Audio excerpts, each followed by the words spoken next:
नमस्कार मंडळी. तर माझ्या व्हिडिओमध्ये तुमचं सगळ्याचं खूप खूप स्वागत आहे. काही हाताला झाले काही असा हे आकड्या काय कोणचा रोग हो? बोकड्या रोग पडलाय हो का ह्याच्यावर मिरच्यावर. तर मिरच्याला लागण जास्त आहे पण आकडाही लागले त्या असं आखल्यासारखं व्हायला लागले त्या. कोणचं काय करावं तेच काय केलं तर काय कोणचं सुरळीत होत नाही. ह्याला किती औषध आणले असते फवारला असेल. शेवटी बघा पैसे ते झालं अशा झाल्या त्या सगळ्या अशा मिरच्या झाल्या त्या. पण अशाच आहे त्या मिरच्या पण नाही आकडलेल्याच होत्या. तर ह्याला मिरच्या किती लागल्या त्या बघा का. पण ही विना गेले तर असं सुधारणा गेले त्या मिरच्या त्याच्यामुळं हो का. आता सगळ्यात मिरच्या उपसून काढल्या काढायला लागला म्हणजे काही काढले ते थोड्या. तर तो का तिकडं मामा आणि मामी बसले ते दोघं जण थोडं मिरच्या उद्या शनिवार आहे वाटोळ्या तर रोज कशाला करायच्या उद्याच्याला बाजार सगळ्या काढायच्या त्या काही मिरच्या आणि मिरच्या काढून त्याच्याला जेवढे हिरवे निघाले तेवढे बाजारात न्यायच्या उद्या एकट्याला तेवढ्या एकट्याला.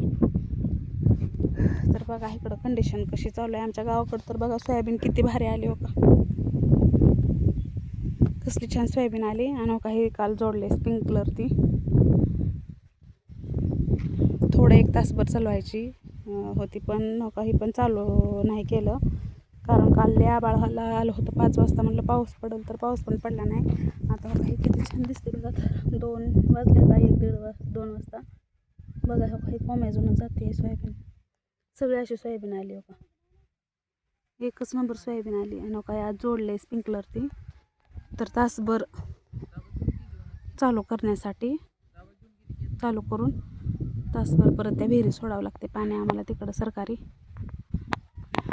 तर बघा ही आमच्या सासूबाईच्या चुलत्याची बाग आहे ही पेरूची. त्यांनी पण सोयाबीन लावले त्याच्यामध्ये कुणकडंच पाऊस नाही इकडं. तर कसं दिसायला लागलं शेतात बघा छान वाटायला लागले पण पाऊस पडत नाही. ह्याला आता पावसाची गरज आहे ह्या सोयाबीनला. आणि मिरच्याचं तर बघा आमच्या किती झाले नुकसान कसं करायचं आता.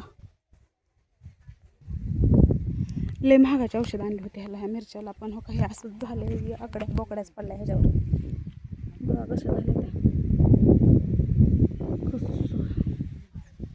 आता उद्याच्याला शनिवार आहे त्याच्यामुळं सगळे तो का एकाकडं कोण त्यांनी तर सगळे उपसून काढले ते झाड. मला तर लय कसं वाटायला लागलं होतं ते झाडं तोडून काढताना सगळं ढिगारा घातलं तोडून. तिकडं दोघं जण तोडत बसले ते मी पण आता तोडणार आहे. मला एक व्हिडिओ काढावं म्हणून काढायला लागली होती. बघा किती छान वाटायला लागले त्या सऱ्या किती छान दिसायला कसली भारी आहे आली. काय करायचं पण बाबा सगळं शिवार हिरवगार दिसायला लागले. पण एक तर पाऊस पडावा लागतंय सोयाबीन पेरल्यापासून. सोयाबीन पेरायच्या अगोदरची पाऊस पडला त्याच्यावर पाऊसच नाही. काल डुबून घेतलंय त्याच्यामुळं गवत काहीच दिसेना गेलं.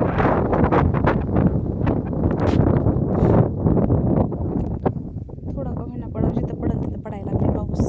आता इथल्या इथं आमच्या इथं मुरुडमध्ये पाऊस पडला धाराशिवला पाऊस पडलाय आणि इथं आमच्या गावात काहीच कसलंच नाही बघा. ऊन तर कसलं कडक पडायला बघा कसलं पडले. तर आता काही सगळं काढायचं आहे आणि इथं थोडी कोथिंबीर लावायची आता हे काढून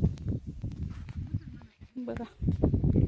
मिरच्या बघून नुसतं कसं व्हायला लागलं तोट व्हायला पण काय करावं आता विलाज नाही ह्याला काढावंच लागते शेवटपर्यंत. मिरच्या अशीच राहते सुधारत नाही ना काय नाही. आता ह्याला किती पण औषध आणा फवारा काय करायचं ते करा अशीच राहते हे मिरच्या. ह्याला पाणी दिलं होतं अजून नका लाल झाल्या त्या मिरच्या कसल्या.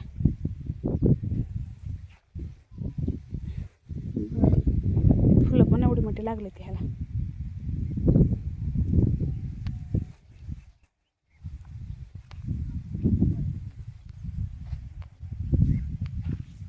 मूग पण लावलेला आहे थोडा कुठं तर खाण्यापुरता.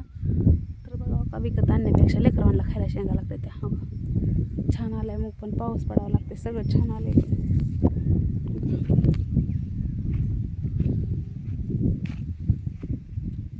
तर ही अशी कंडिशन आहे काय करायचं आणि काय नाही. बघा कसं दिसते शेत.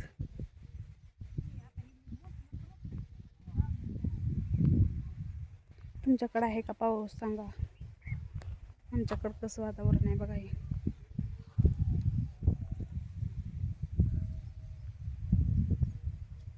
भाकरी टोपल्या खाली ठेवल्या होत्या का हो? आणि बसल्या का अडका आल्या का बघा.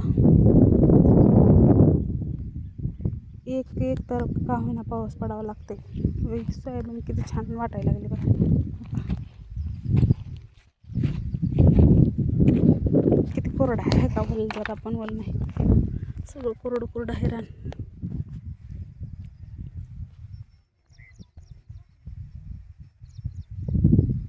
लेच कसतर वाटायला लागले ह्या शेतात येऊन. किती छान डुलायला लागले ती सोयाबीन. वाऱ्यानं पण पाऊस पाहिजे ह्याला आता.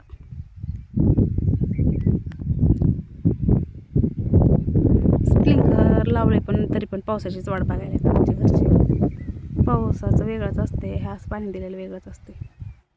थोडा का होईना पाऊस पडला नाही, एकच सोयाबीन येते मग परत. ह्या अशा टायमात पावसाची गरज आहे. काय पण केलं तरी पण पाऊस पडावाच लागतो.